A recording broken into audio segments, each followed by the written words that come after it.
أعوذ بالله من الشيطان الرجيم بسم الله الرحمن الرحيم Assalamualaikum warahmatullahi wabarakatuh. Bismillah, alhamdulillah, wassalatu wassalamu ala rasulillah wa ala alihi wa ashabihi wa mawala amma ba'd. Bapak dan Ibu hadirin rahimakumullah yang mengikuti kajian di Masjid An-Nur secara offline maupun yang mengikuti dari kediaman masing-masing. Alhamdulillah malam ini kuliah ke-26. Kita masih akan membahas al-a'mal al-qalbiyah, pekerjaan-pekerjaan hati.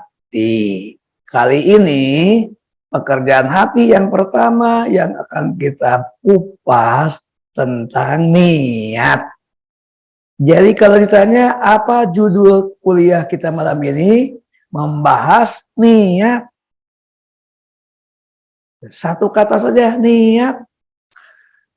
Bagaimana niat itu? Nah, mari kita mulai menjelaskan niat dengan mengutip hadis Rasulullah Shallallahu Alaihi Wasallam. Innamal a'malu binniyati wa innamal likulli imri'in ma nawa. Sesungguhnya perbuatan manusia itu ditentukan oleh niat. Dan sesungguhnya segala sesuatu akan berhasil sesuai dengan apa yang diniatkan. Ini hadis riwayat Al-Bukhari. Bapak dan Ibu kalau membaca kumpulan 40 hadis, namanya Al-Arba'in, 40 hadis pilihan, hadis ini berada pada urutan nomor 1. Mungkin pernah mendengar Al-Arba'in, kumpulan 40 hadis pilihan. Nah, hadis yang saya kutip ini berada di urutan nomor 1. Ini pelajaran kami waktu mengikuti pendidikan di pendidikan guru agama negeri di Kota Bogor. Ini tahun 1977 sampai 78. Gitu. Apa itu niat? Nah, an-niyatu, niat, kalau dikupas dari sisi psikologi, niat itu lebih tinggi memang dibandingkan dengan 3 ini, tapi ada 3 penopangnya. Niat dalam psikologi itu artinya motivasi. Jadi niat itu salah satu unsurnya itu motivasi. Itu. Motivasi itu terbagi 2, ada motivasi eksternal, ada motivasi internal. Kalau motivasinya karena orang lain, karena di luar diri kita, itu motivasi eksternal. Nah, niat tidak di situ posisinya. Niat itu yang motivasinya dari dalam diri kita. Maka dalam pengantar psikologi disebut motivasi internal. Nah, motivasi internal itu kalau betul-betul dilakukan, maka akan bukan sekedar motivasi, maka itu akan memberikan dorongan. Dorongan itu terbagi 3, ada dorongan yang kuat, ada dorongan yang sedang, ada dorongan yang lemah. Niat itu dorongan kuat. Tuh. Niat itu dorongannya kuat, powernya kuat. Jadi kalau digambarkan kuat ini seperti apa, ya 100% powernya dorongannya. Penuh. Kalau wadah itu penuh. Nah, karena itu, niat ini sebetulnya kalau dipadukan motivasi internal, dorongan kuat, powernya itu bisa melahirkan kebulatan tekad. Tapi bukan nekat. Nekat itu orang tidak rasional, tidak dihitung. Itu nekat. Biasanya nekat itu orang kepepet. Tuh Penguasa-penguasa zalim itu biasanya mengambil sikap tuh nekat. Itu yang kita khawatirkan, karena tidak rasional ya. Ini tidak, kebulatan tekad. Sampai di sini niat secara psikologi bisa dirumuskan motivasi internal yang melahirkan dorongan kuat dan berpuncak pada kebulatan tekad. Gitu. Subhanallah. Nah, kuliah kita sampai di sini itu pendekatannya psikologi. Iya. Kalau dihubungkan di dalam beragama, kita kan menjalankan agama ini beragama. Maka niat itu harus ditambah lillah. Lillah itu apa? Nah, ini lillah. Lillah itu arti harfiahnya untuk Allah. Kita pahami dulu yang dasar dulu. Jadi an-niyatu lillah.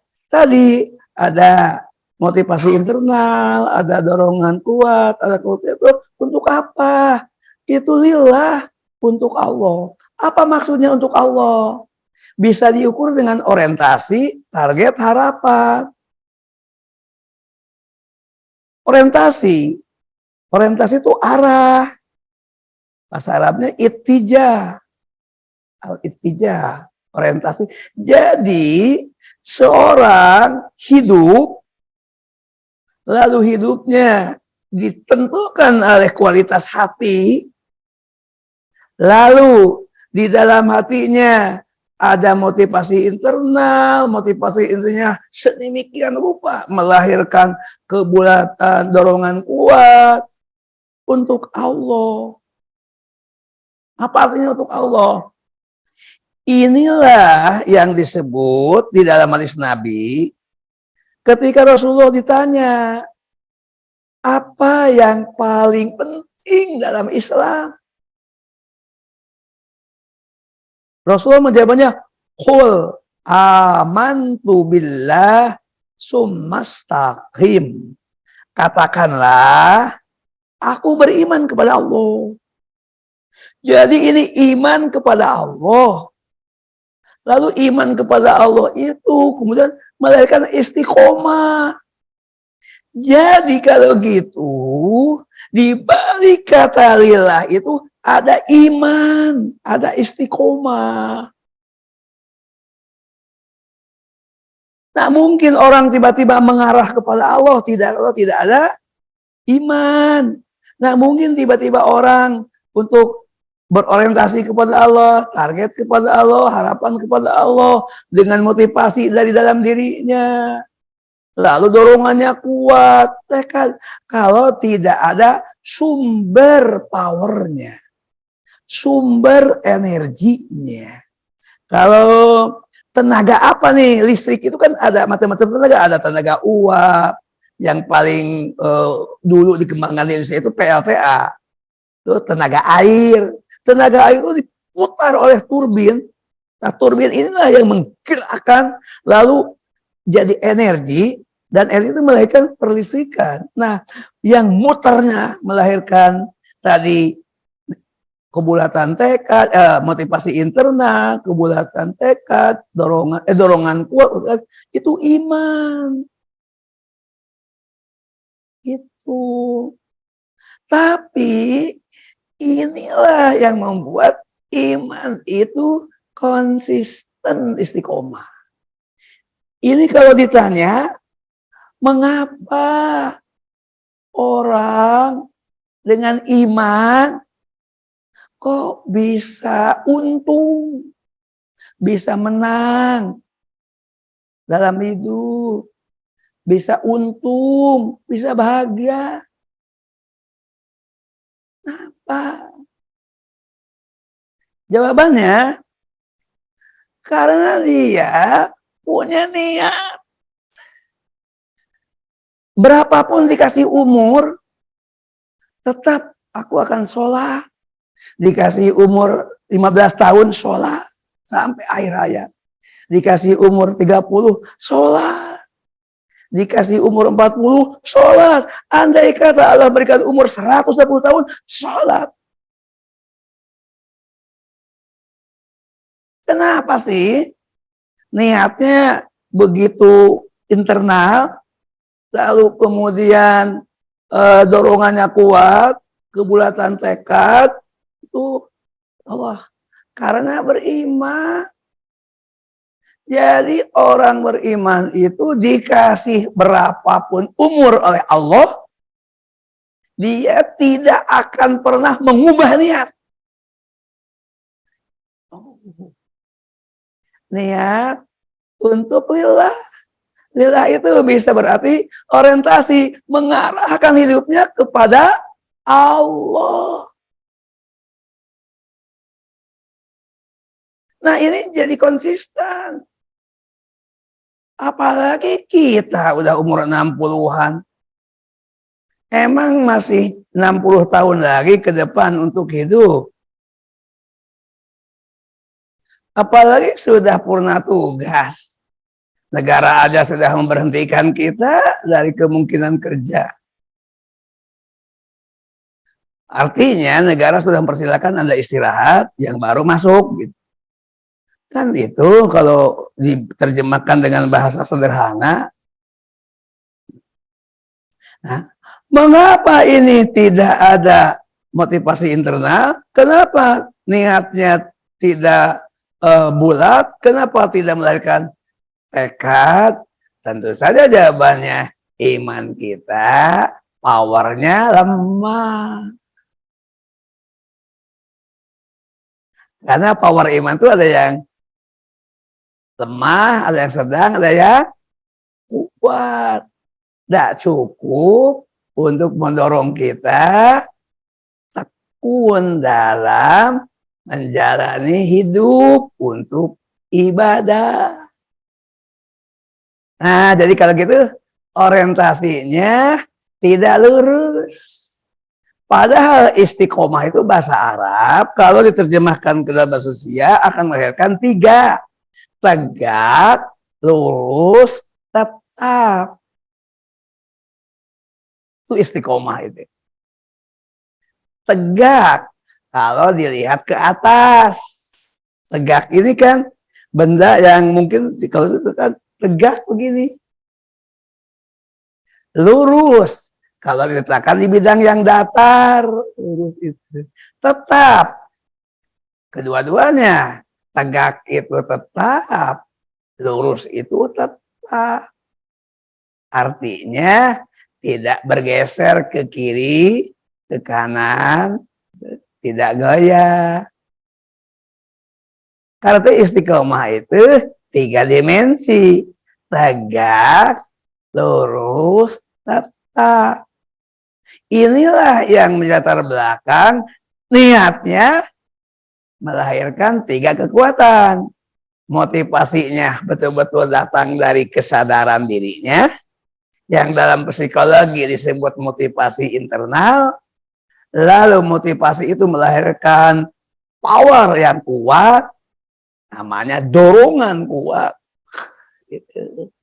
Dan melahirkan kebulatan tekad. Tekad apa? Tekad 1, lillah. Orientasi itu hidup ini untuk apa? Untuk Allah. Untuk Allah. Lillah itu untuk Allah itu mengarahkan kita, diarahkan sepenuhnya kepada Allah. Tidak akan berhenti, tidak akan belok kanan, tidak akan belok kiri. Saja. Kapan berhenti? Mati. Kapan berhenti? Mati. Karena itu kematian oleh Al-Quran disebut dengan al-yakin.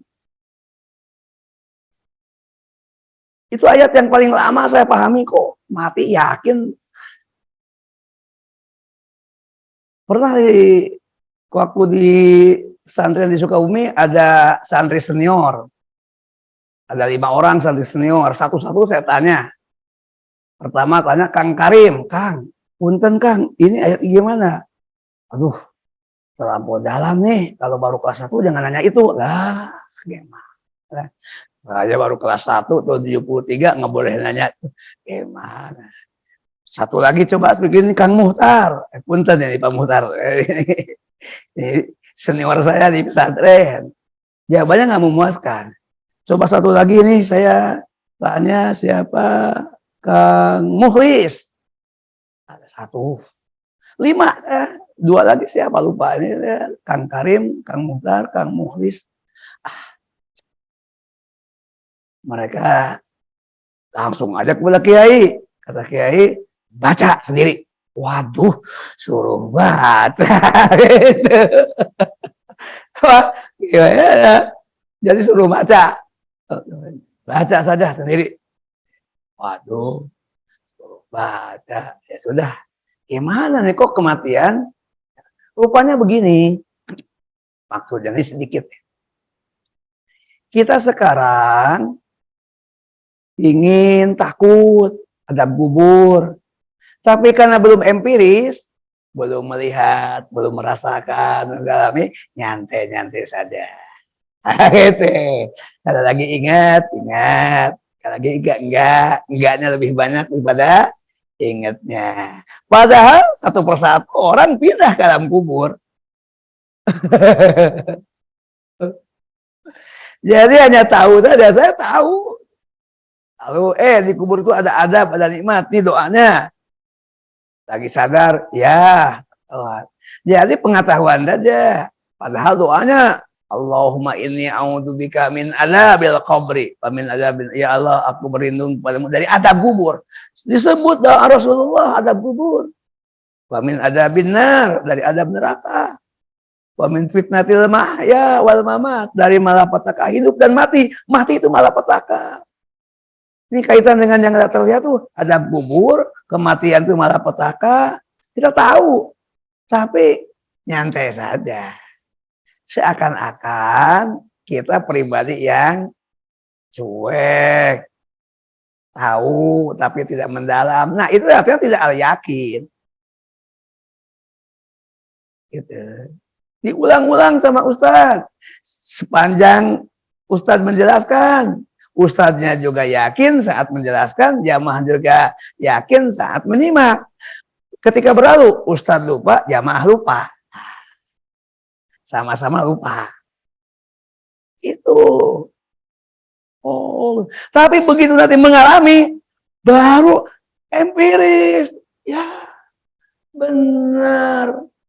Jadi kematian itu memang yakin. Inilah sebabnya wa'bud rabbaka hatta ya'tiyakal yakin. Beribadahlah kepada Tuhanmu sampai kematian tiba. Gitu. Maksudnya jangan berhenti, jangan belok ke kiri atau ke kanan, jangan berhenti, terus saja bergerak, berjalan, progres. Idealnya mendekati Allah itu lebih khusyuk, lebih ikhlas, lebih mendalam. Kalau kita sudah usia 60, akil balik umur 15, katakanlah, kan udah 45 tahun yang memikul tanggung jawab pribadi. Masa 45 tahun tidak ada progres? Gitu. Tapi problemnya tadi, itu semua tidak ala yakin. Kalau tidak ala yakin, diibaratkan dengan gelas, nggak penuh. Gimana bisa melahirkan kebulatan tekad, dorongan kuat, gitu. Gitu. Jadi ini perlu, tapi cukup menarik nanti ayat itu bisa tumbuh kalau sering menyimak, bisa tumbuh kalau bergaul dengan orang baik. Wong kang soleh kumpulono. Dengan orang-orang soleh mereka berkumpul, terbawa karena energi kolektif itu bisa menjadi penyebab munculnya motivasi internal. Itu kira-kira. Nah, target, apa sih yang jadi target? Emang targetnya satu, ridho Allah. Maradatillah, keriduan Allah. Itu. Mana dulu nih ketika mati kita dapat 4, insya Allah. Ini orang beriman ini kalau meninggal dapat 4. Tentu yang pertama kita bisa mendapatkan rahmat Allah, ini kasih sayang Allah. Kenapa kasih sayang Allah jadi target pertama? Karena Allah memang mendeklarasikan dirinya rahmah. Ayatnya berbunyi kataba ala nafsihir rahmah.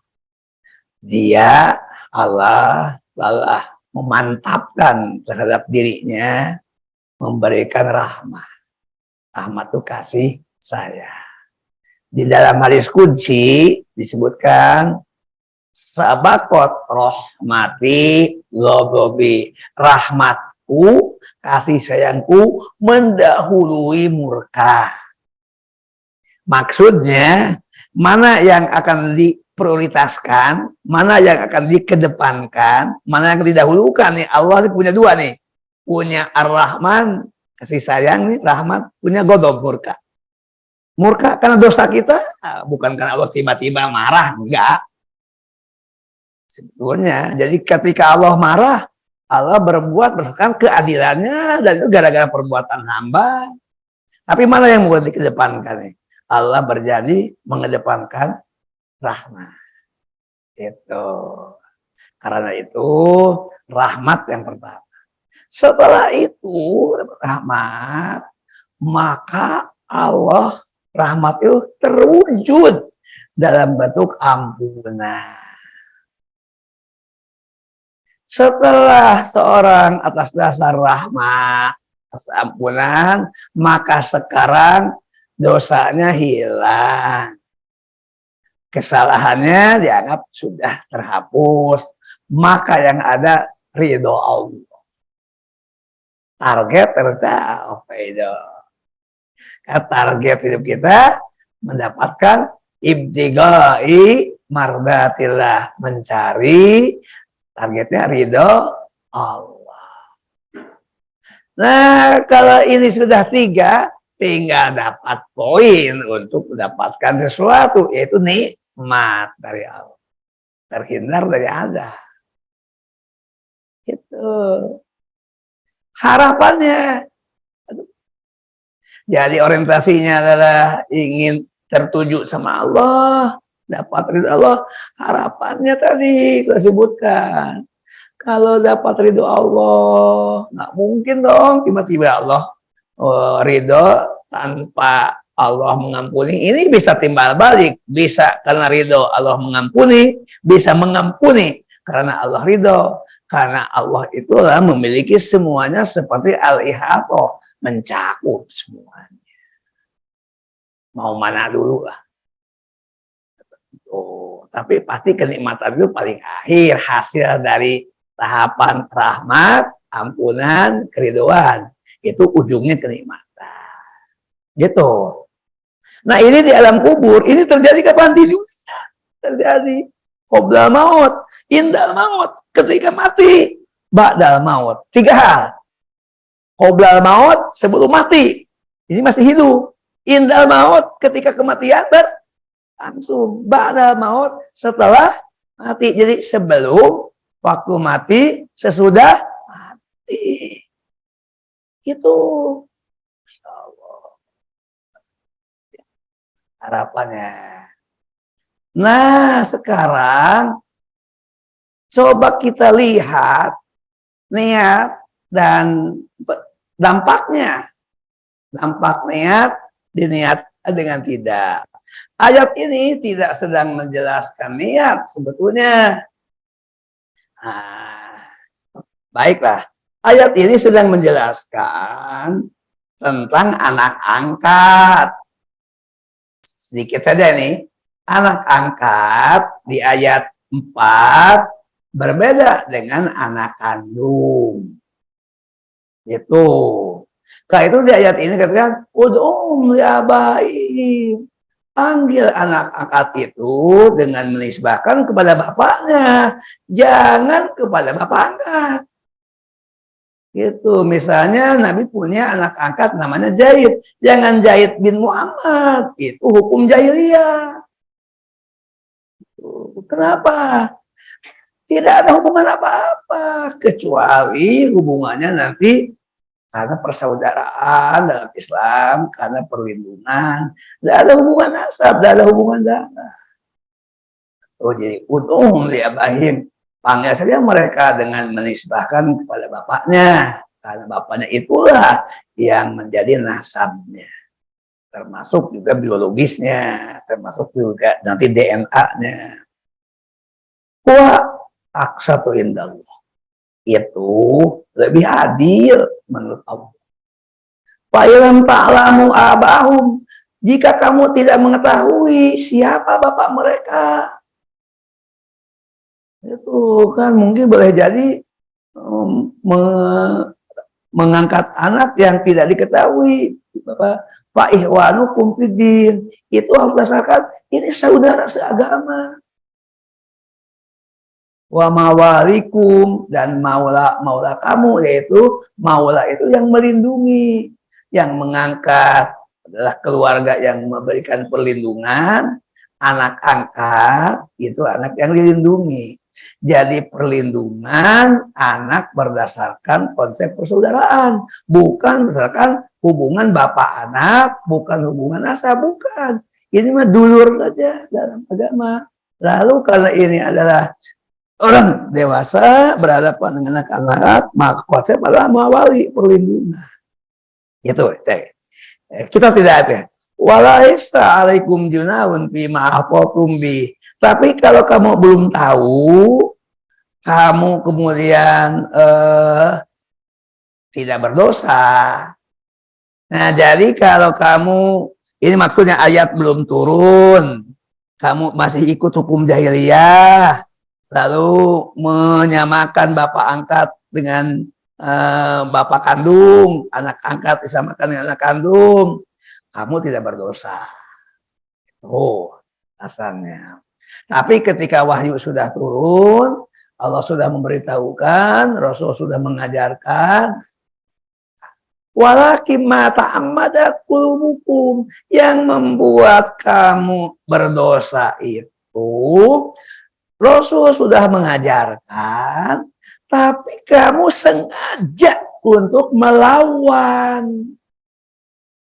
Karena itu niat oleh ulama dengan ta'ammadat qulubukum. Jadi niat itu inilah nih, ta'ammadat qulubukum, hati kamu sengaja. Walau Allah melarang, mau Allah sudah memberi informasi, sudah membimbing, di hati kamu sengaja, maka niat itu oleh ulama diartikan menyengaja sesuatu. Oh, tapi sengaja ada dua.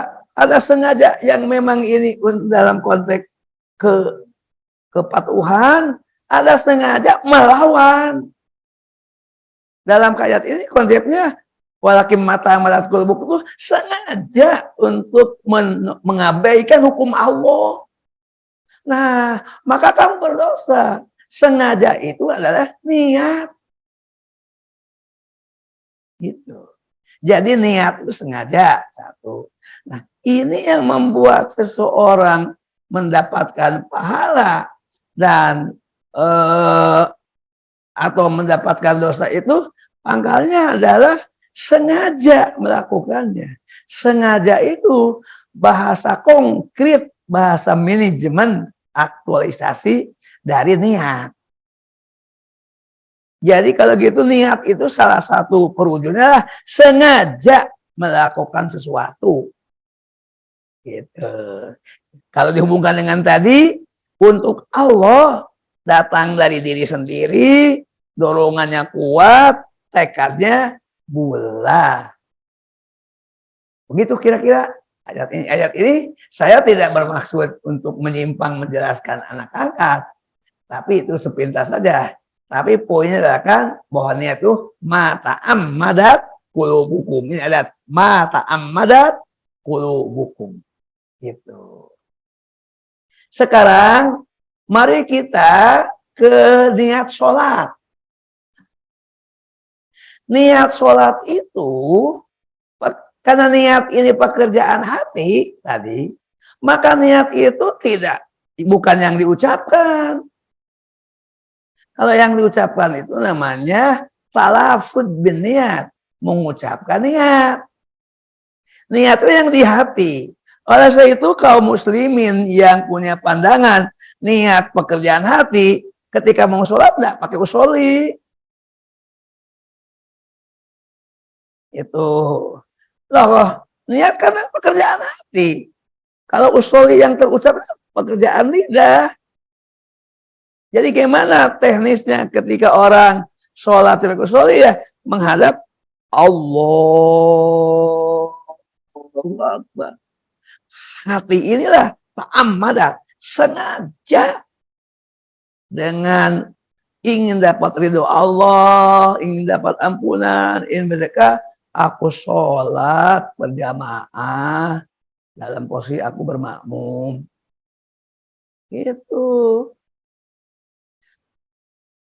Tapi ada orang berpikir, saya nggak bisa tiba-tiba untuk, karena ketika ngangkat tangan tuh 3 hal terjadi, jangan main-main ini. Satu, gerakan, yaitu ngangkat tangan. Di mana posisinya? Ini sedikit. Ada 2. Pertama, sejajar dengan telinga. Jadi begini. Dengan telinga. 2, sejajar dengan bahu. Bahu kan begini. Lebih rendah. Dengan bahu. Ini. Atau dengan telinga. Itu hadis. Intinya ngangkat tangan. Yang kedua mengucapkan Allahu Akbar. Tapi ini antara ngangkat tangan dengan Allahu Akbar tuh harus sejalan supaya nanti berdampak psikologinya menguatkan hati. Ada yang ketiga. Yang ketiga itu tadi niat di hati. Itu. Yaitu ada sengaja untuk sholat dengan motivasi datang dari dalam diri, dorongannya kuat, tekadnya bulat, orientasinya kepada Allah, targetnya ingin dapat ridho Allah, ingin dapat pengampunan. Nah, lillah ya. Kata kuncinya lillah, lillah kepada Allah. Gitu. Tapi para ulama bertanya, gimana aku nggak bisa begitu? Yang bertanya juga cukup banyak. Nah, lalu dirumuskanlah oleh para ulama. Kalau gitu, cobalah diucapkan. Ini psikologinya conditioning, pengkondisian. Cara pengkondisiannya ada yang tersirat dalam hadis, ada yang tertulis dalam hadis, termaktub, tersurat, dan tersirat. Pengkondisian itu pertama, ini kalau uraian tentang sholat, cobalah datang ke masjidnya, jangan setelah azan, sebelum azan. Kadang-kadang kita enggak, saya juga sering bisa begitu, segala waktu-waktu bisa enggak, bisa kelewat. Ini cukup berat, tapi saya diusahakan. Kenapa? Ini manajemen jemput bola. Sudah berwudu dengan sempurna. Karena Nabi meminta asbikil wudu'a. Sempurnakan wudumu. Setelah berwudu menghadap kiblat berdoa. Allahumma ja'alni minat tawabina waj'alni minal mutatahhirin waj'alni min ibadika sholihin. Ini cukup bagus ya Allah, jadikan aku hamba yang tobat, jadikannya hamba yang suka kepada kebersihan. Itu, jadikan hamba yang soleh. Masuk ke masjid, baca doa di pintu masjid, dahulukan kaki kanan. Ketika masuk baca doa, Allahumma ftahli abwaba rahmati. Sampai di masjid, tahiyatul masjid. Lalu setelah dalam masjid, niat i'tikaf. Nah, ini pengkondisian semuanya. Kondisian ini. Adzan berkumandang, sudah duduk bersimpuh di masjid dalam keadaan i'tikaf. Oh, pengkondisian. Begitu adzan selesai, baca doa, sholat-sholatlah qobliyah. Nah, sebelum sholat, sekarang conditioning terakhir, yaitu apa yang akan dilakukan dalam hati itu diucapkan. Misalnya nih, ini contohnya sholat asar nih. Usolli fardhol asri arba rokaatin mustaqbilal kiblati ada ma'muman lillahi ta'ala. Usolli, aku akan sholat fardhol asri, kewajiban sholat asar. Maka aku akan sholat fardu waktu asar ini, fardu asar 4 rakaat menghadap kiblat, adaan ini dibayar tunai pada waktunya. Itu ini bukan sholat sudah habis waktu, itu bukan. Aku posisinya dalam posisi makmum, ujungnya lillah.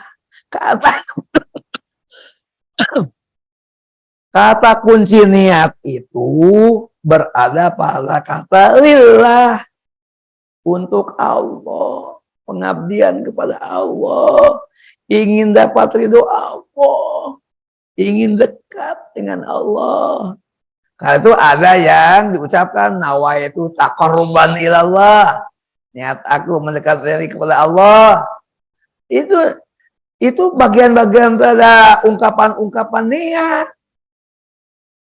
Tapi sebetulnya bukan niat, karena niat harus di hati, bukan di bibir. Nah, tapi lagi-lagi tadi itu pengkondisian. Jadi intinya tuh lillah. Nah, demikian juga semua untuk haji lillah, semuanya lillah. Lihat sekarang niat berpuasa. Nah, ini kalau puasa lain lagi. Nawaitu tidak pakai usolli, karena bukan untuk sholat. Sauma ghadin an adai fardhi syahri ramadana hadhihi sanati fardhu lillahi ta'ala. Tuh. Niat aku nawaitu. Kenapa tidak kami? Kan ini masalahnya personal, individual, pribadi, diriku. Sauma ghadin, puasa esok hari. Puasanya dibagi 2, ada adaan, ada qodoan. Ini tunaikan pada waktunya. Itu adaan. Kalau puasanya sudah kelewat kewajibannya di bulan Ramadan, dibayarnya di bulan Syawal, di bulan Dzulqa'dah, itu qodoan. Ini adaan tuh cash and carry. Fardhu syahri, kewajiban bulan ini, bukan bulan Ramadan tahun lalu atau bulan depan. Hari sanah tahun ini, Ramadan ini tahun ini. Nah, itu penjelasannya. Ini fardu itu kewajiban, ujungnya lillahi ta'ala. Gitu. Ujungnya lillahi ta'ala. Itu niat itu di mana nih inti niatnya? Itu lillahi ta'ala. Sholat lillahi ta'ala, puasa lillahi ta'ala, haji juga walillahi ala nasi hijjul baiti. Walillahi untuk Allah, karena Allah. Itu Al-Quran, surat Ali Imran ayat 97. Lillah gitu. Nah, ternyata kalau ini akan membandingkan niat sholat itu langsung, meskipun pakai usolli, tetap aja jaraknya pendek dari usolli sampai angkat takbir dan awal suatu pendek. Tapi kalau puasa panjang, kapan niat puasa itu bisa dilakukan? Setelah waktu Isya tiba. Biasanya kita niat itu setelah sholat tarawih sekitar 8:30 lah. Kalau Isya 7:30, 1 jam kemudian kita niat. Padahal puasanya baru akan dilaksanakan, eksekusinya baru besok berapa jam kemudian. Itu nanti adzan subuh baru itu mulai puasa. Imsak itu juga berhenti pengkondisian sebelum adzan subuh 10 menit. Kenapa ini jaraknya jauh? Ini untuk puasa nih. Niat. Kenapa niat dari niat sampai pelaksanaan tuh berapa jam? Coba kalau puasa 4:30 saja. Sedangkan kita 8:30. Kita hitung. 10:30, 10:11, 10:12, 1:30, 1:30, 2:30, 3:30, 4:30, 8 jam. Kalau kita niat 7:30, mulai puasa 4:30, katakanlah begitu. Untuk mudahnya, ini kan kita nggak 4:30. Udah 4:40, 4:45 gitu, 4:38, berubah-ubah. 8 jam lah. Nah, ternyata niat itu karena dari hati, ini adalah motivasinya tadi, motivasi internal, dorongannya kuat, tekadnya bulat, powernya kokoh, ta'amalat, sengaja. Al-Quran itu menyebutnya ta'amalat. Gitu. Ternyata terhubung dengan 3 titik. Pertama, dari niat di hati itu dioper ke pikiran. Sekarang di pikiran terbentuk mindset, pola pikir. Besok akan lapar. Besok akan terjadi percepatan sarapan pagi. Sarapan pagi biasa 6:30, sekarang di 3:30 atau jam 4. Terjadi percepatan sarapan pagi. Akan ada penundaan. Tidak ada asupan, tidak ada minuman, tidak ada makanan. Berapa jam? Hitung saja sampai adzan berkumandang. Dari adzan subuh sampai adzan maghrib. Kisarannya sekitar 13 jam mungkin. Gitu. Di kita. Kita tidak cerita puasa di wilayah lain yang bisa 18 jam, 20 jam, atau 15 jam. Di kita saja yang daerah tropis yang satu istiwa ini. Gitu. Lalu itu diteruskan kepada perasaan. Kita sudah akan menikmati suasana tanpa sarapan pagi, tanpa ada asupan, tanpa ada cemilan, tanpa minuman. Kalau yang perokok tidak ada asap yang diisap. Gitu. Dan terhubung juga ke dalam rohani. Bahkan terkondisikan kepada enzim-enzim pencernaan kita. Apa enzim-enzim? Enzim-enzim sudah siap, dia akan berusaha untuk tidak menerima asupan, lalu dia akan bagian-bagian yang sudah tidak berfungsi itu akan diperbaiki sehingga selama puasa itu jadi sehat. Karena bagian-bagian sel-sel yang sudah mati, yang tidak berfungsi dibersihkan. Mengapa bisa dibersihkan? Ini selagi asupannya tidak ada. Jadi tidak bekerja, bisa rehat. Subhanallah.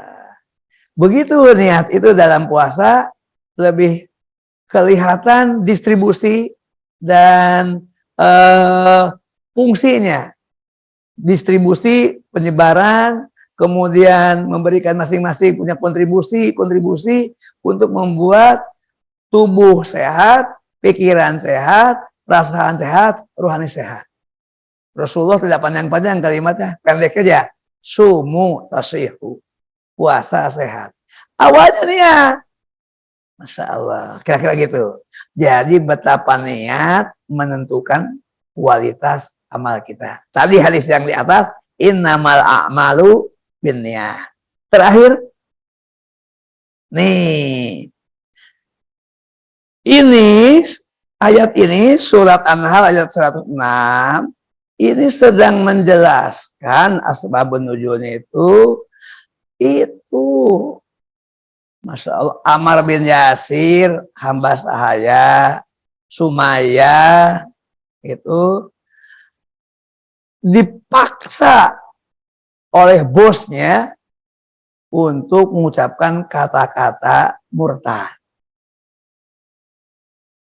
Gitu. Jadi bosnya mengatakan, bukan la ilaha illallah, la ilaha illallah, la ilaha illal uzza, la ilaha illal hubala. Tidak Tuhan selain Lata, tidak ada Tuhan selain Uzza, tidak ada Tuhan selain Hubal, tidak ada Tuhan selain Manat. Begitu. Itu nama-nama dewa yang dianggap memiliki sakral, jadi sakralisasi terhadap dewa-dewa itu. Sakral. Padahal orang ini sudah mengucapkan la ilaha illallah Muhammad Rasulullah.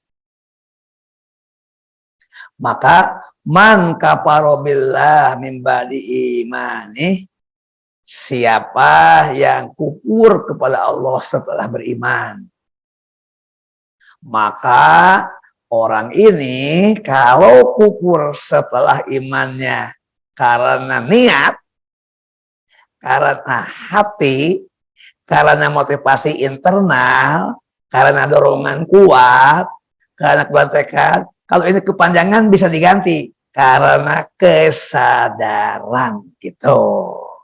Jadi kesadaran inilah yang dikatakan motivasi internal, dorongan kuat, kesadaran, maka orang itu hilang imannya. Kenapa hilang? Irtadda, mundur ke belakang, go to back, irtadda. Orang tersebut murtad, perbuatannya irtadda. Itu illa, kecuali man, orang-orang ukriha, dipaksa. Ini under pressing, di bawah tekanan, diancam oleh bos. Kan ini hamba saya, struktur sosialnya paling rendah, ukriha, dipaksa. Wa qalbuhu, sementara hatinya mutmainnu bil iman, kokoh dalam iman. Jadi sampai di sini hati yang menentukan. Kalau tadi kan dia murtad karena dia dengan kesadaran murtadnya. Kalau ini karena dipaksa, ditekan, diancam, disiksa, dibunuh. Wa qalbuhu mutmainnun bil iman. Maka Nabi katakan, itu para hamba-hamba saya itu murtad. Enggak. Itu hatinya tetap ahad. Ahad itu artinya Allah yang esa. Karena Allah mengatakan, qul huwallahu ahad. Gitu. Wa qalbuhu mutmainnun. Nah, ayat ini menjelaskan mengapa niat jadi penting. Mengapa niat jadi menentukan? Karena niat itu adalah pekerjaan hati. Dan hati inilah yang menentukan. Sampai orang itu, kata Nabi, dia tidak murtad. Terucap kata-kata la ilaha illa uja. Itu karena dipaksa. Karena itu di dalam ilmu akhlak, ini bukan pekerjaan dirinya. Karena diri itu ditentukan oleh kesadaran yang ada di hati. Ini karena tekanan, karena paksaan. Oleh sebab itu kalau orang di pengadilan ditanya, bersumpah, apakah kamu dalam tekanan? Apakah kamu dalam paksaan? Gitu, karena tekanan dan paksaan tidak mencerminkan jati diri, mencerminkan motivasinya eksternal. Ada orang lain di luar dirinya, ada persoalan lain yang memang diawasi oleh bos yang membuat skenario, yang menjanjikan sesuatu. Kayak si Sambo ini kan, Mengapa beberapa anak buahnya yang tidak bisa, hakim sudah mengarahkan, kamu punya istri, kamu punya anak, kamu bisa dihukum lebih ringan, asal kamu jujur. Kenapa tidak mau jujur? Karena ada tekanan yang sangat berat dari Sambo. Atau karena ada jasa yang pernah dirasakan. Itu. Walaupun hakim yang senior, yang pengalaman tahu, itu pasti ada kebohongan, bukan dari hatinya. Nah, walakiman syaraha bil kufra sadran. Tetapi man orang syaraha yang membuka lebar-lebar terhadap kekufuran, sodron dadanya, membuka dadanya lebar-lebar untuk kufur, fa'alaihim ghadabu minallah, maka orang itu yang berhak mendapat murka Allah. Syaraha bil kufri sodron, jadi ini kata-katanya syaraha itu membuka lebar-lebar, sodron itu hati, bil kufri terhadap kufur. Jadi kata kerjanya syaraha, objeknya sodron, keterangannya bil kufri. Nah, maksud kan? Nah, ini artinya itu niat. Gitu. Maka alaihim ghadabullah, karena dia niat, berarti dia akan mempertanggungjawabkan di hadapan Allah berdasarkan hatinya, maka Allah akan memperlakukan dengan godop. Godop itu marah, murka. Walahum adzabun adzim, untuk mereka adab yang besar. Tetapi yang tadi seperti Ammar bin Yasir dan kawan-kawan, dia mengucapkan la ilaha illallah, tidak ada Tuhan selain Lata, selain Uja, selain Manat. Itu kan ukriha, dipaksa. Sementara kalbunya mutmainnum bil iman. Nah, ayat ini jelas menempatkan hati berada pada posisi sentral fungsional. Kesadaran diri menjadi kunci tentang pertanggungjawaban. Itu. Sampai soal diadab atau tidak, hukuman atau tidak, ditentukan oleh hati. Dan dalam kajian kita hari ini, yang pertama kita kupas tentang niat. Walahum adzabun adzim. Hati itu bisa berarti sodrun, yang artinya dada. Bisa berarti domirun, bagian yang tersembunyi dalam diri. Itu. Jadi niat juga gitu, domir. Domir itu kalau dalam kaidah bahasa Arab itu kata ganti. Dia. Siapa dia? Kan tersembunyi kalau tidak paham konteksnya. Gitu. Fuad. Itu bagian terdalam dari hati. Basiro itu memiliki mata yang sangat tajam, dalam, dan peka. Bahkan bisa menembus kegaiban sampai merasakan kedekatan dengan Allah. Karena basiro, mata hati yang bersih, jernih, bening, bercahaya. Sehingga mampu menggetarkan rasa seakan-akan berhadapan dengan Allah, meskipun manusia nggak bisa melihat Allah. Gitu. Saya kira qalbun menggambarkan sering bolak-balik, kesadarannya tidak tetap. Qalaba itu memang artinya hati, tapi dari segi bahasa artinya membolak-balikan telapak tangan. Yuqallibu kaffai, membolak-balikan telapak tangan. Artinya berubah-ubah sampai kita bisa istiqomah. Itu al-qulub, bentuk jamak dari kalbu, itu unsurnya ada rasa dan ada ar-ruhi, bersifat keruhanian. Niat itu harus melibatkan rasa dan kerohanian, melahirkan kesadaran tentang dirinya, lalu kesadaran tentang ketuhanannya. Karena niat itu diarahkan oleh hamba untuk mendekat, untuk bersarah kepada Allah yang Maha Mutlak. Emosi azal itu arrohi adalah spiritual. Saya kira demikian.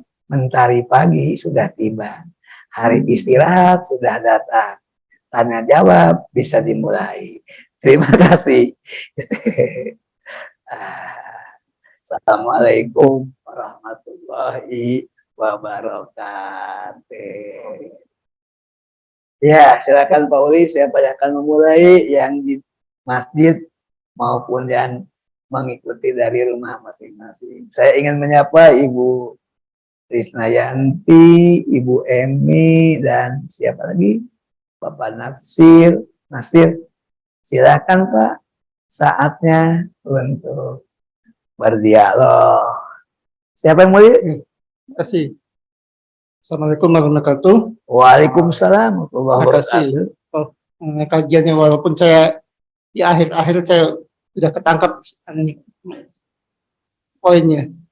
Saya cuma kepingin tahu aja Pak, niat itu boleh nggak niatnya seperti tadi kan Prof cerita terpaksa aja membaca la ilaha ujar kan tapi seperti itu, apakah bisa kita kaitkan contohnya Al-Zaitun nih Pak? Prof. Gimana? Boleh kan ya? Ya, boleh kan niat seperti itu. Jadi, namanya karena dia kan dulunya NII Pak. Panji Gumilang ini kan negara Islam Indonesia. Menurut Mahfud MD ya, ini saya kan beritanya bahwa dia sebenarnya dulu adalah negara Islam Indonesia, tapi dipecah sama pemerintah supaya mereka lemah. Jadi mereka sengaja dibuat pesantren, ada yang sampai Maya Cari Bakti, itu ternyata sama NI semua itu Pak. Prof, berdasarkan berita tadi Pak, sore saya lihat. Ternyata kalau itu dibuat dianggap niat Pak, nanti suatu waktu dia akan kembali lagi ke NII. Itu boleh nggak seperti itu, Prof? Saya kasih contoh apakah ada nabi seperti itu. Saya lihat kayak umpamanya Nabi Musa, waktu dulu kan lemah itu. Dia masuk ke istana, dibesarkan baru dia hijrah pergi kan. Jadi kan waktu di istana dia mengikuti apa yang dilakukan oleh Fir'aun kan. Itu aja. Saya kepingin bagaimana pandangan Islam niat seperti itu. Gitu. Jadi bertahan karena kondisi, karena dipaksa gitu kan. Kemudian suatu waktu, nah sampai berapa lama itu boleh kita bertahan seperti itu. Nah, saya kira itu Prof. Gini Pak, niat itu yang kita kuliahkan malam ini, niat yang lurus. Karena niatnya lurus, maka menghindari belok ke kiri atau ke kanan. Menghindari diucapkan tapi tidak sesuai dengan hati. Nah, jadi niat itu ambil saja yang standar, yang lurus. Apalagi urusannya pribadi. Betul-betul harus lurus. Karena kita yang akan membuktikan apakah niat itu sesuai dengan tadi datangnya dari kesadaran diri, motivasinya internal, lalu melahirkan dorongan kuat, kebuatan tekad untuk berserah kepada Allah. Targetnya dapat ridho Allah, dekat dengan Allah, dapat pengampunan Allah. Jadi saya ingin pertama jadi Muslim SOP, standar operasional. Dan ini mayoritas, suara mayoritas begini. dulu. Sudah jadi muslim yang lurus.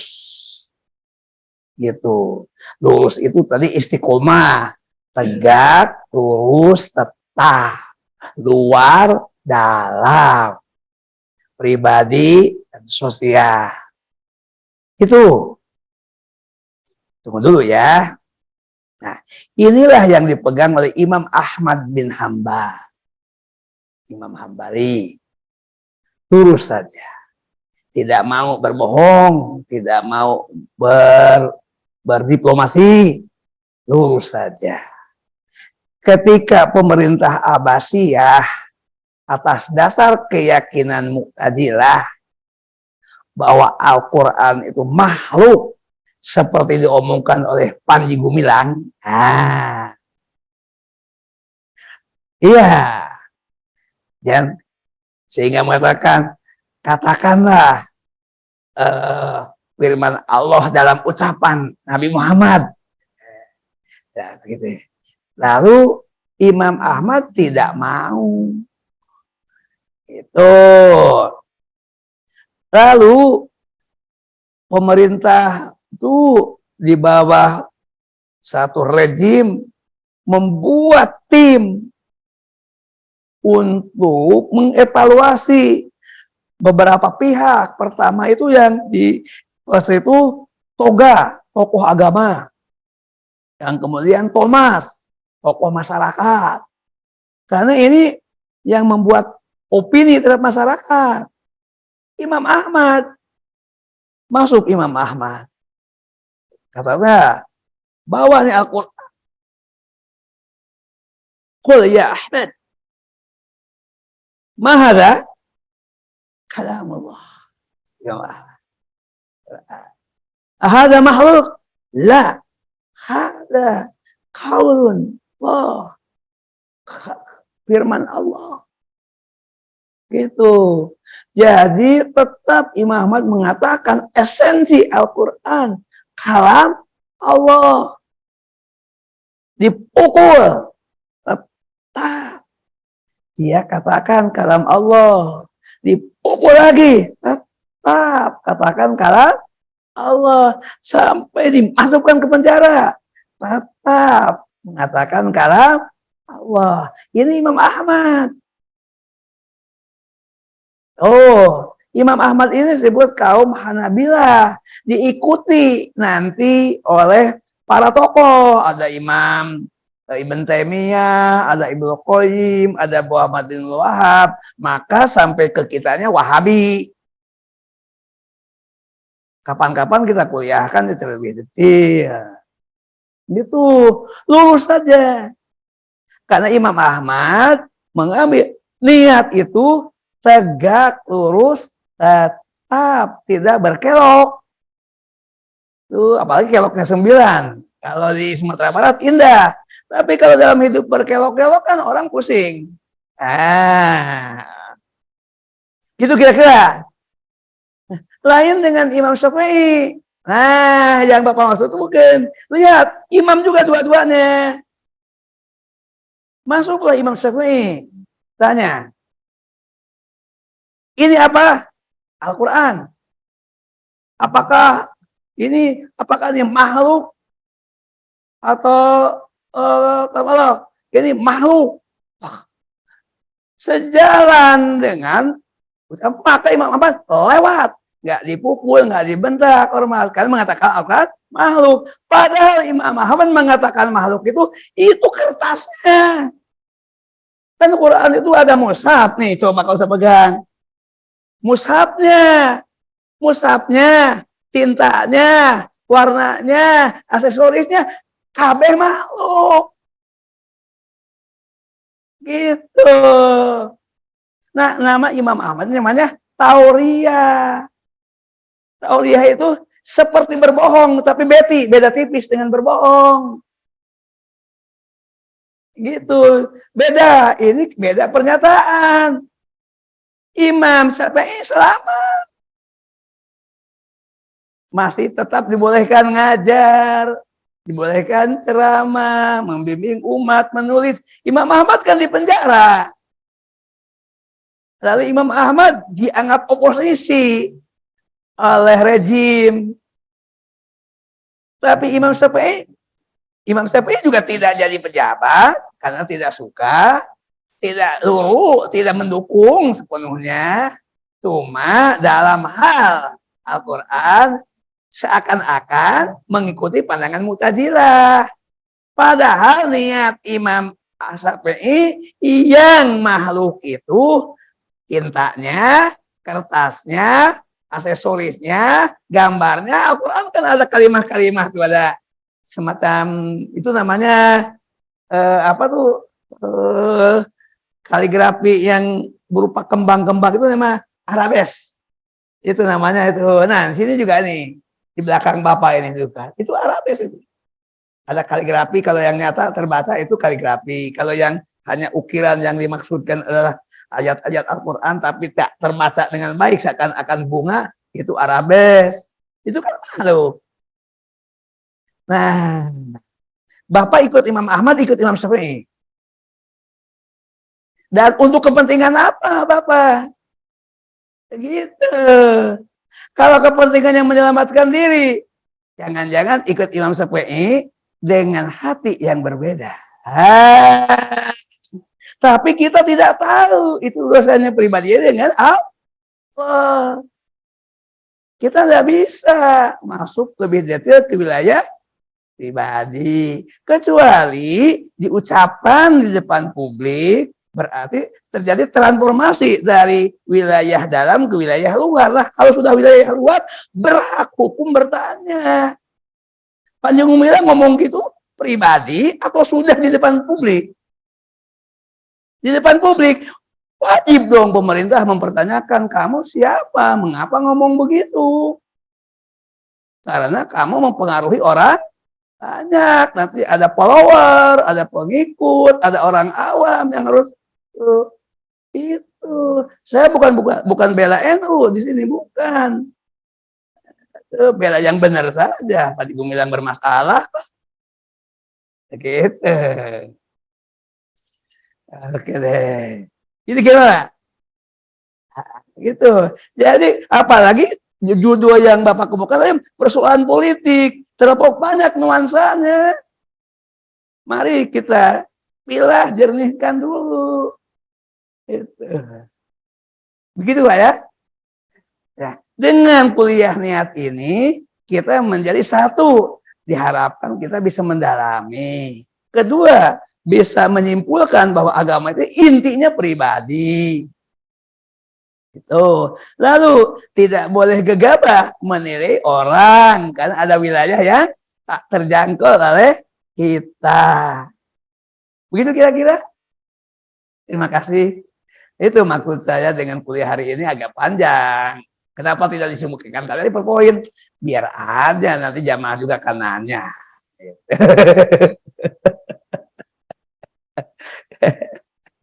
Gitu kira-kira. Kan ini sudah kuliah ke-26, sudah berapa semester? Semester cuma 12 aja udah memadai, ini udah 26. Wah, udah 2 semester ini. Memang ada UTS. Ini masih ini ya, UTS itu universitas tengah sawah. Ini kan bukan tengah sawah, tengah rumah, tengah komplek. Baik, saya kira.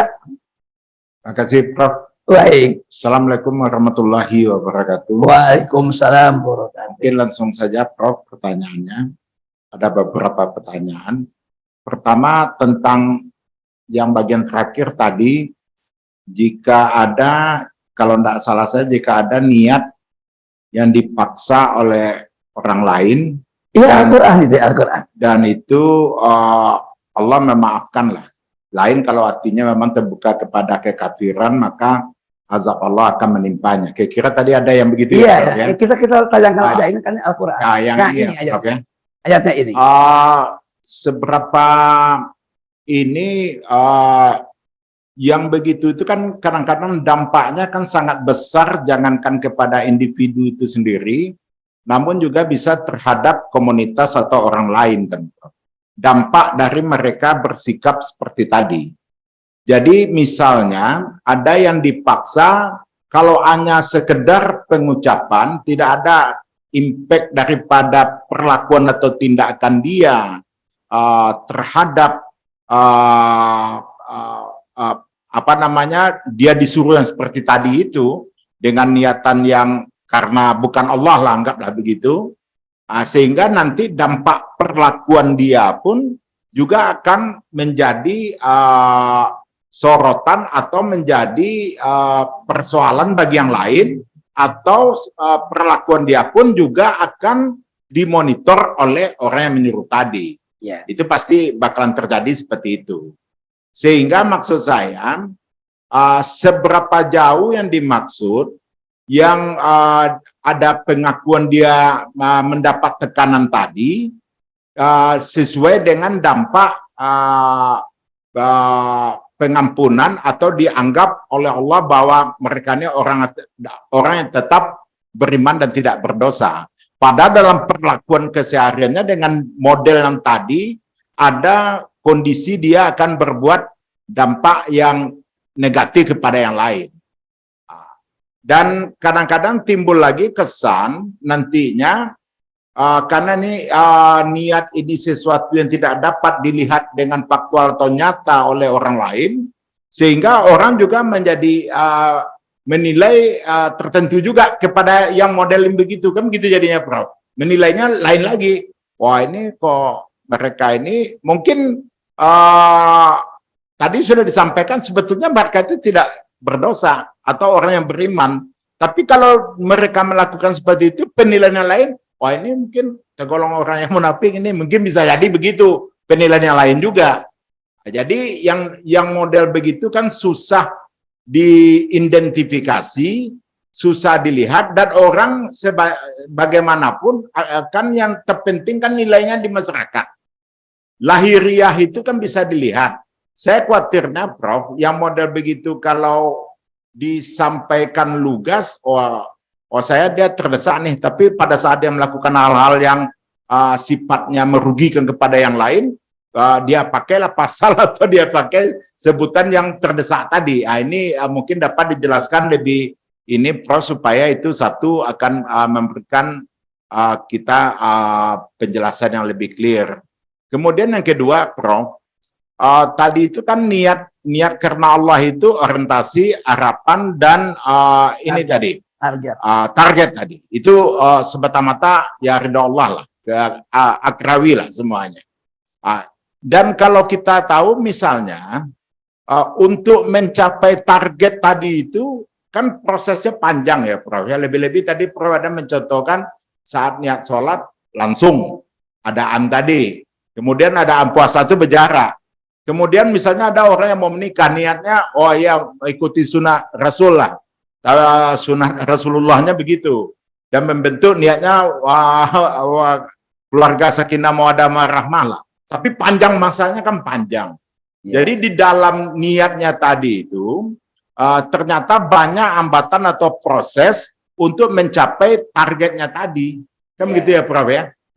Pada saat proses yang tadi yang panjang dan sulit tadi itu, Prof, seberapa besar penilaian niat itu dengan niat baik ini, seberapa besar memotivasi yang bersangkutan bahwasanya dengan niat Anda yang bagus di awal tadi, sebetulnya proses tadi nilainya segitulah.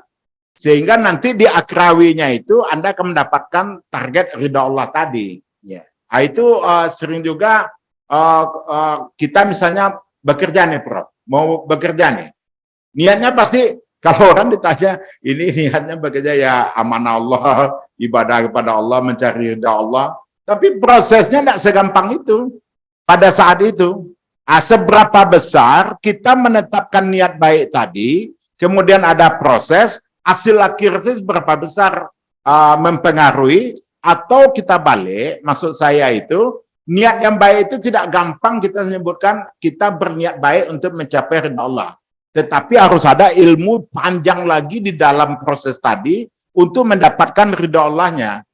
Artinya niat tadi hanya persentase kecil awal untuk memotivasi kita mencapai proses yang baik tadi. Jadi kalau proses-prosesnya tadi tidak diajari Prof lah, atau tidak dicerahkan Prof lah, ya target akrawinya tadi itu juga akan minimal, akan dicapainya. Sehingga artinya ada orang yang bisa saja tidak melakukan niat-niat itu di awal, namun dalam dia mendapat prosesnya, disitulah dia dapat hidayahnya.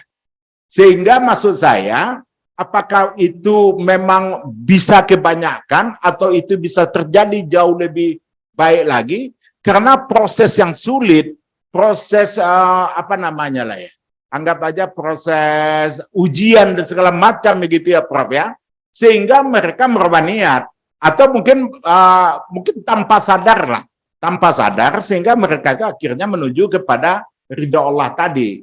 Jadi belum tentu saja orang berangkat dengan niat tadi, tetapi ada proses, maka dia dapat menuju ridha Allah. Karena akhirnya dari semua yang saya sampaikan kan ridha Allah tadi, yang paling tinggi, targetnya lah, kira-kira begitu.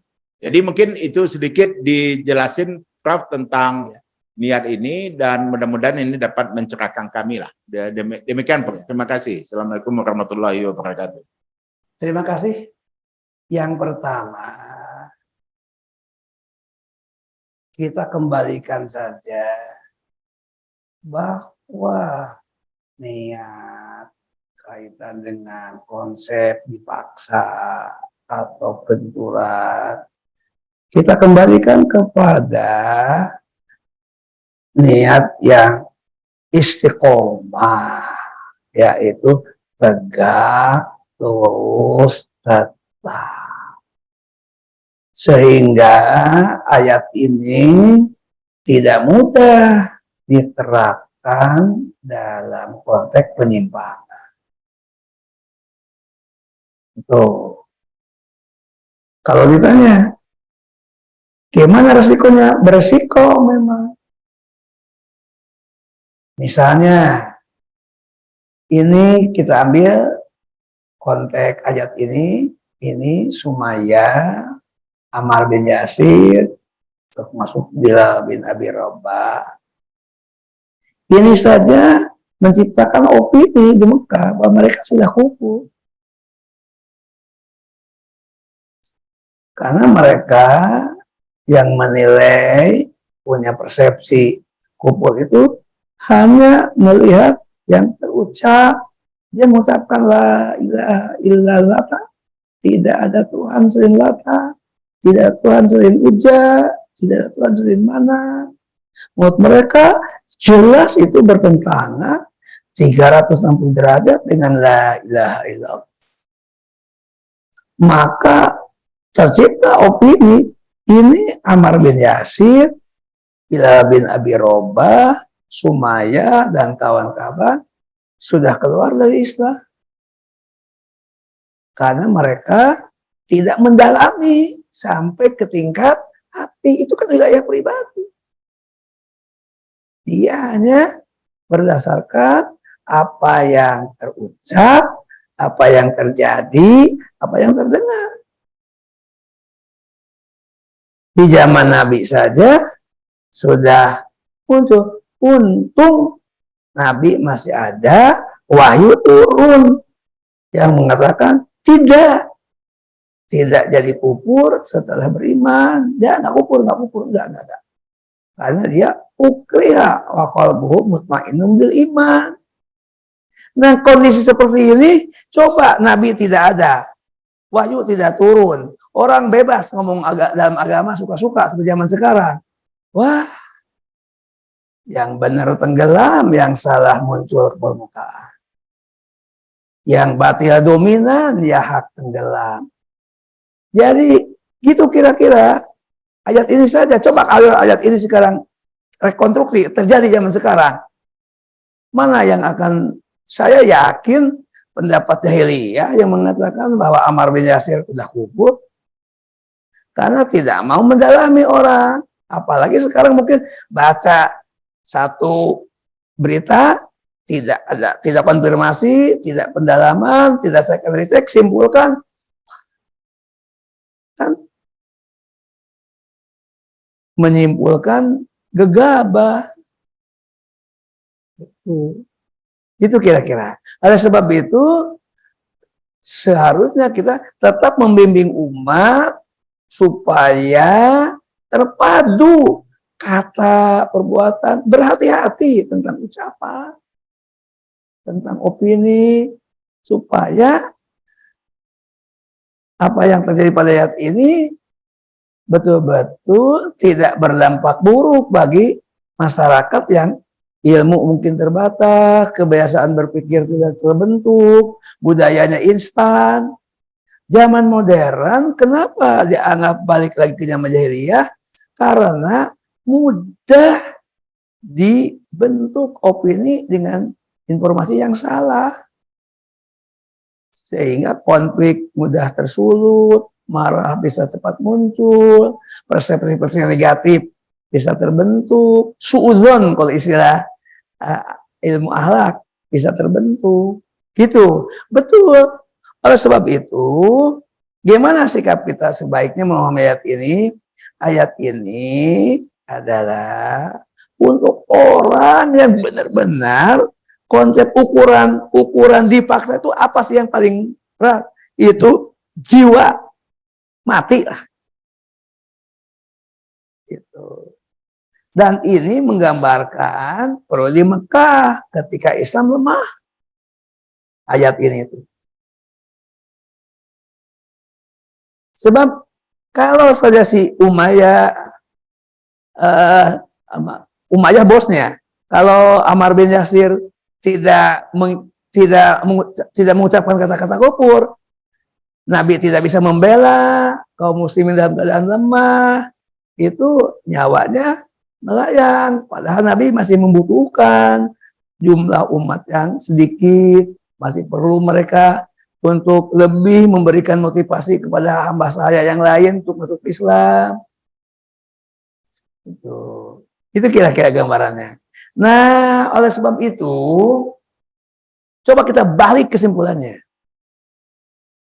Islam perlu kuat, tidak mudah dihasut, tidak mudah umatnya untuk dipecah belah. Kekuatan Islam itu harus lahir dan batin. Kekuatan lahirnya, dia tidak boleh miskin. Karena itu orang Islam harus kerja supaya jadi pribadi yang mandiri. Jangan tangan di bawah. Jangan kena pengaruh dunia. Tinggalkan itu untuk orang kafir. Ya nanti diambil orang kafir, orang Islam. Ya dapat segini sudah cukup. Jangan. Harus kembali kuasai negeri ini. Supaya orang Islam meningkat dong. Tumbuhkan tradisi pedagang, tradisi pedagang. Ini supaya kuat. Kalau perlu, umat Islam juga ngomong politik. Bina politik. Supaya sadar politik. Umumnya politik di mana-mana, berbagai grup yang saya tahu nggak boleh ngomong politik di WA. Itu saya diingatkan di beberapa WA, Prof, baiknya nggak berbicara politik ya. Ini khusus untuk orang tua murid saja ya. Itu saya punya wali santri, wali mahasiswa di Gontor, ada grupnya. Saya diingatkan oleh kelompok, nggak usah ngomong politik, Prof. Kita fokuskan saja untuk bagaimana anak kita supaya lulus, mulus, nyaman, barangnya tidak hilang di pondok. Itu. Di pengajian juga banyak. Saya datang semua masjid. Prof, mohon izin. Iya Pak. Ini tema khutbahnya apa? Oh, saya ingin membina orang yang bertakwa. Ah, bagus. Jangan ngomong politik ya, Prof. Lebih dari 5 masjid saya sebelum khutbah, sebelum putum Ramadan kemarin. Nggak usah saya sebutkan, saya punya data masjid mana, masjid-masjid utama. Gitu. Kenapa ini semua? Memang ngomongin politik tanpa basic yang kuat bisa berdampak. Tapi kalau muslimnya kuat, pemimpinnya kuat, solidaritasnya kuat, mau ngomong apa saja bisa. Jadi ayat ini harus terlaksana dalam keadaan Muslim sangat lemah. Tapi ketika Muslim kuat, tidak bisa. Orang dipaksa begitu saja. Memang tidak terjadi, Pak. Ini Ketika di Madinah, Nabi pegang pedang, tidak ada yang bisa maksa. Ketika Islam ada khalifah yang melindungi, yang menjaga, tidak bisa orang seenaknya memperlakukan kaum muslimin. Kapan kaum muslimin diperlakukan seenaknya?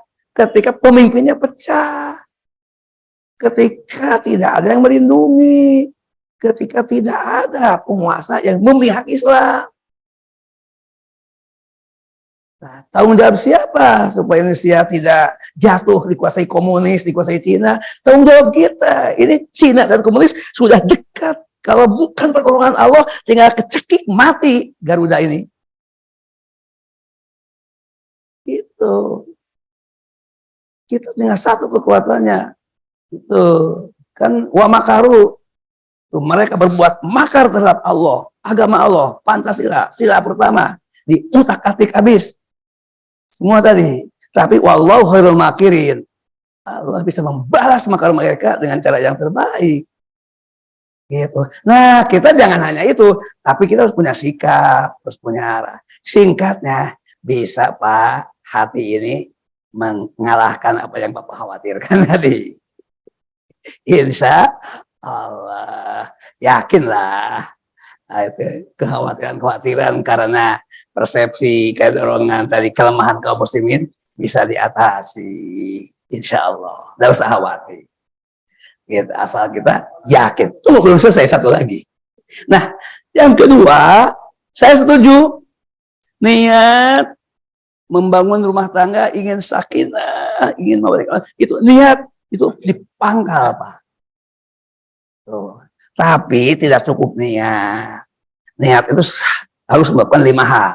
1, niat diwujudkan. 2, diwujudkannya dengan arahan ilmu. 3, dengan evaluasi. 4, dengan doa. 5, terus memperbaharui niat. Insya Allah sampai batas tertentu, target, harapan, orientasi dulu, orientasi dari harapan tercapai. Tapi kalau niat lalu dibiarkan seperti orang nanam lalu tidak dirawat, tidak disiram, ya tidak bisa tumbuh memuaskan.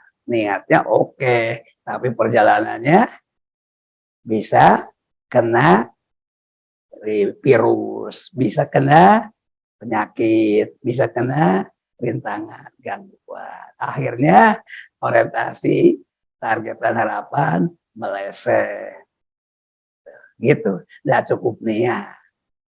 Itu. Niat, tapi apakah bisa terjadi?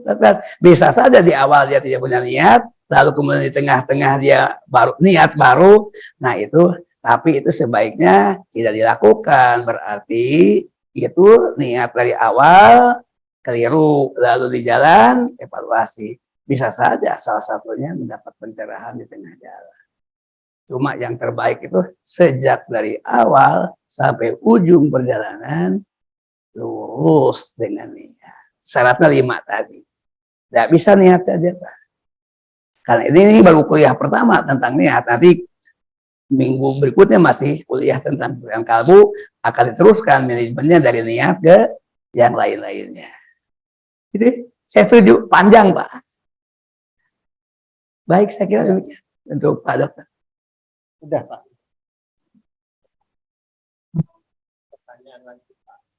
Oh iya baik.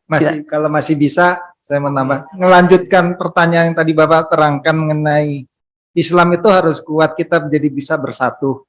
Karena di dalam juga dalam suatu Bapak bilang kita di dalam grup-grup juga itu kita nggak bisa bicarakan tentang politik, tentang apa iya, kayak begitu. Oh, ini saya cuma kenal lihat satu kesimpulan satu. Kita ini lagi terpecah-pecah. Pecah-pecahnya kenapa? Yang paling utama, kita punya pengaruh dari siapa yang membawakan, yang jadi pandangan kita, misalnya ustadz-ustadz kita. Karena ustadz-ustadz sendiri yang jadi menuntun kita di kalangan bawah ini, yang kita sedang belajar, ini juga sudah berkubu-kubu. Nggak murni 100% membawakan apa yang dirisalahkan oleh Al-Quran dan hadis. Jadi cara memandangnya udah membeda gitu loh. Satu berbicara tentang gini karena dia sudah beraliran ke arah sini. Kalau dia lurus sebetulnya bisa kita berbicara seperti itu. Tapi karena sudah terpengaruh juga guru-guru kita ini, ustaz-ustaz kita ini. Nah, ini yang jadi akhirnya di kalangan bawah di grassroots ini kita umat Islam akhirnya jadi berkubu-kubu, saling menyalah-nyalahkan, mengatakan dia salah. Padahal juga sebetulnya kalau kita mempelajari secara benar, ya mental tentang hadis, ya hadis saja kita bisa ngomong siapa yang membawakan hadisnya kita salah-salahin. Padahal dia nggak ngerti kalau kita belajar perbandingan 4 mazhab misalnya, masing-masing seperti itu. Nah itu yang kita perlu kita perhatikan sebetulnya. Jadi bukan kita jadiin karena kita dipengaruhi oleh masing-masing dari guru-gurunya ini yang membawakan jadi pengaruh berbeda-beda dalam dia menerima pengajaran seperti itu. Begitu mungkin Pak. Terima kasih. Iya, itu benar adanya.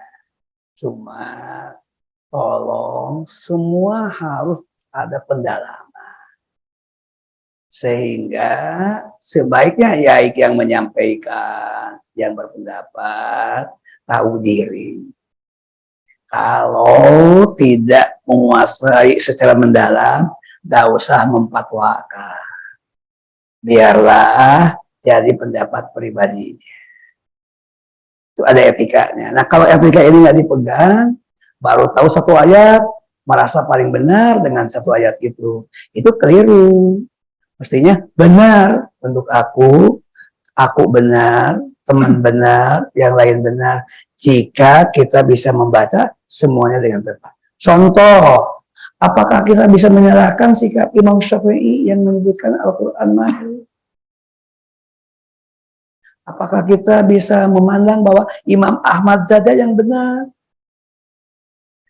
Saya saat kuliah menjelaskan itu, tunggu dulu. Dari sisi kepuasan hati saya, Imam Ahmad oke banget. Siap dengan resiko dipukul, dibunuh, masuk penjara, tidak bergeser 1 senti pun. Al-Quran adalah kalam Allah. Tidak mau tauriah tadi. Apakah Imam Syafi'i salah? Imam Syafi'i beliau menggunakan ilmu bahwa di dalam Al-Quran itu ada 2 bagian. Ada bagian yang makhluk, ada bagian yang esensi kalam Allah. Itu juga ilmu. Imam Syafi'i pakai ilmu. Jadi ketika beliau ditanya oleh pemerintah yang zalim, jawab saja berdasarkan ilmu sesuai dengan kehendak penguasa zalim, sehingga terbebas dari kedolimannya.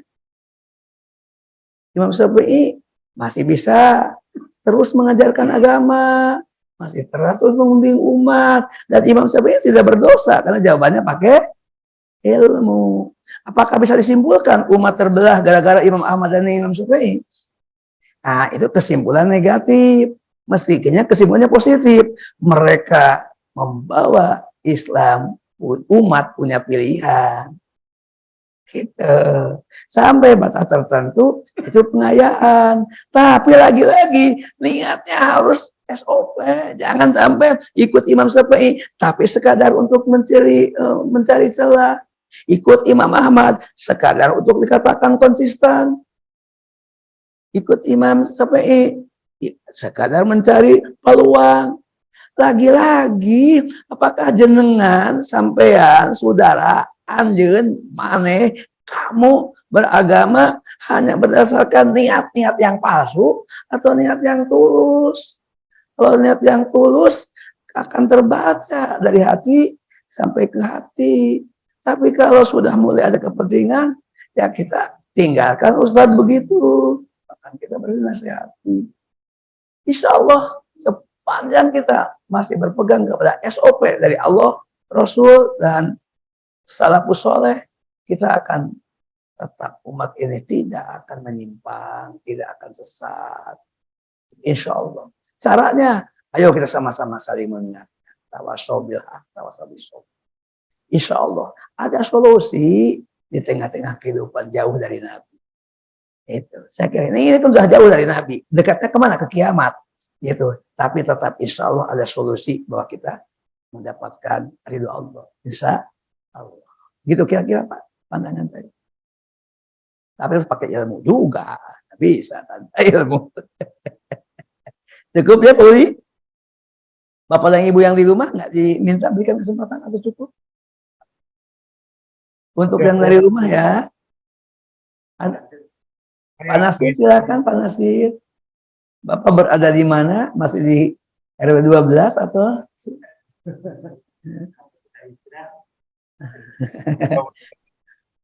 Di 25 nomor 13, Pak. Assalamualaikum warahmatullahi wabarakatuh. Waalaikumsalam. Menyimak itu, niat itu wajib, harus itu dilakukan dalam beribadah. Yang Niat sholat Pak? apapun niat dalam beribadah, termasuk salat ya.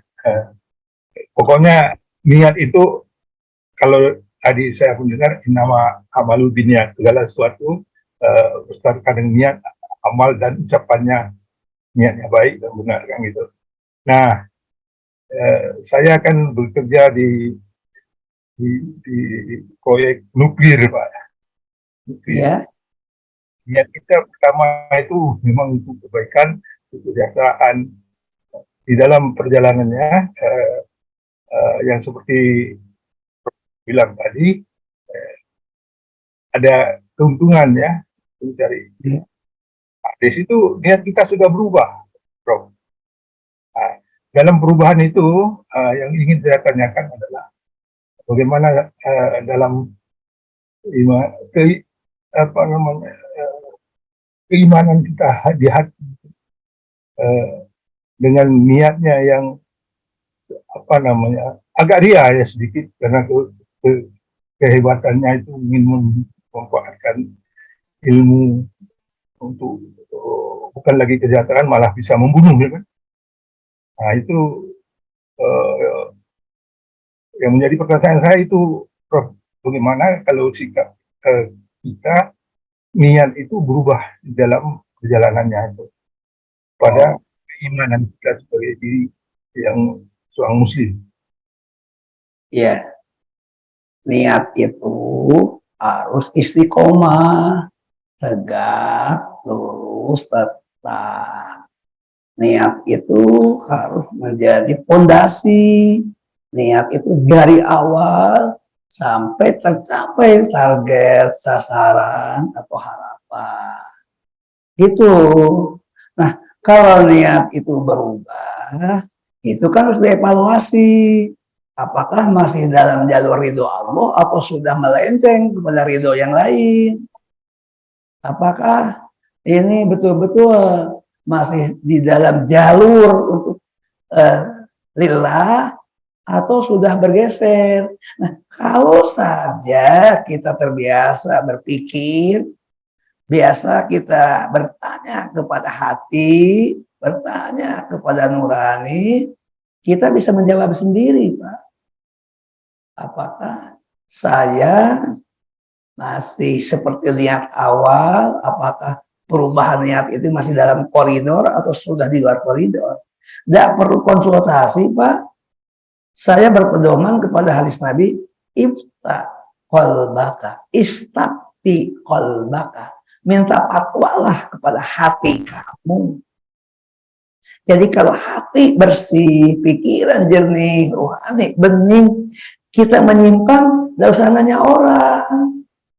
Kita tahu, kita sadar sendiri.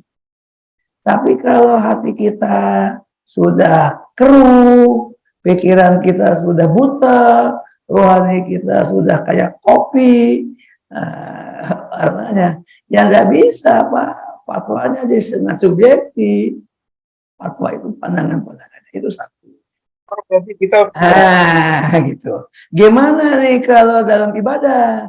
Nah, ibadah itu dibagi dua, Pak. Ada ibadah umum, ada ibadah khusus. Nah, ibadah khusus seperti sholat, itu niatnya bukan dengan usoli. Lagi-lagi usoli itu pengucapan niat. Apakah kita berusoli atau tidak? Boleh berusoli, tapi niat di hati jangan sampai kelewat. Kalau hanya usolli, di hati tidak niat, ya tidak ada niat dong. Padahal niat itu rukun dalam sholat. Tuh, jadi ibadah mahdoh perlu ada cara tersendiri. Sementara ibadah sosial, kita niatkan secara bangun. Misalnya, ya Allah, jadikan hari ini hidupku untukmu. Hidupku untuk mencari ridhomu. Hidupku dalam bimbinganmu. Imam Al-Ghazali menyarankan bangun tidur, pasanglah niat untuk merencanakan hidup hari ini. Sebelum tidur, evaluasi kembali apakah hidup saya sepanjang 24 jam dari tidur sampai tidur lagi berada dalam jalur ibadah. Begitu harus ada evaluasi terus menerus. Apa artinya? Tentu lebih longgar dibandingkan dengan ibadah mahdoh. Gitu. Ikhlas itu menjadi bagian terdalam dari seluruh ibadah itu ikhlas. Murni, jernih, bening, yaitu melahirkan sikap yang konsisten dalam jalur untuk lillah. Ikhlas itu persoalan pribadi. Karena itu dalam Al-Quran ada dua model, Pak. Boleh berinfak secara sembunyi, boleh berinfak secara terbuka. Itu Al-Quran begitu. Kenapa Al-Quran menempuh dua cara? Karena ketika infaknya adalah sirri, dia ingin menguatkan sisi pribadi. Bahwa saya beramal sosial ini karena Allah. Tapi ketika infak terbuka, itu dia ingin saya berinfak sekaligus ingin mengajak orang supaya terpengaruh dengan ibadah saya. Jadi satu, dia beribadah, dua, dia berdakwah, mengajak orang. Biasanya kalau orang besar yang menunjukkan atau orang kecil, yang lain terinspirasi. Jadi diharapkan lebih besar pahalanya karena dirinya dan mengajaknya. Tapi kalau kemudian ketika sendiri ria, ketika terbuka lebih ria, itu semuanya amburadul. Bukan karena tertutup dan terbukanya, tapi karena ada virus ria. Itu. Jadi virusnya buang. Sodakohnya boleh terbuka, boleh tertutup, tapi virusnya terbuang. Problemnya berarti di virus. Itu pribadi kitanya lemah karena kita kena virus. Tidak boleh kita menyimpulkan orang ibadah sosial terbuka lalu kita sebutkan ria. Itu kan persepsi kamu. Gimana niat yang bersangkutan itu wilayah pribadi. Kita hanya melihat orang publikasi dengan infaknya, dengan sodakohnya. Tapi kita tidak tahu niatnya. Karena niat itu sebetulnya bagian yang sangat personal atau sangat pribadi. Begitu kira-kira penjelasan saya tentang pertanyaan Bapak. Semoga Allah memberikan pencerahan kepada kita lewat obrolan-obrolan kita malam ini. Demikian Pak. Cukup ya untuk malam ini. Bapak dan Ibu yang terhormat, terima kasih atas perhatian. Mohon maaf atas segala kekurangan. Semoga kajian malam ini bermanfaat untuk kami, saya, dan juga bermanfaat untuk kita semua dalam rangka menguatkan niat, merawat niat, meluruskan niat, supaya niat kita sesuai dengan jerih payah yang kita lakukan dan target yang kita harapkan. Saya kira demikian. Mari kita tutup kuliah kita dengan kifarat majlis sama-sama. Bismillahirrahmanirrahim. Subhanakallahumma wa bihamdika asyhadu an la ilaha illa anta astaghfiruka wa atubu ilaik. Walhamdulillahirabbil alamin. Hadanallahu wa iyyakum ajmain. Assalamualaikum warahmatullahi wabarakatuh. Bapak dan Ibu yang mengikuti dari kediaman masing-masing maupun yang berada di masjid, saatnya kita berpisah sementara waktu 2 pekan ke depan, insya Allah kita akan melanjutkan Al-Baqarah pada kajian tahlil. Terima kasih.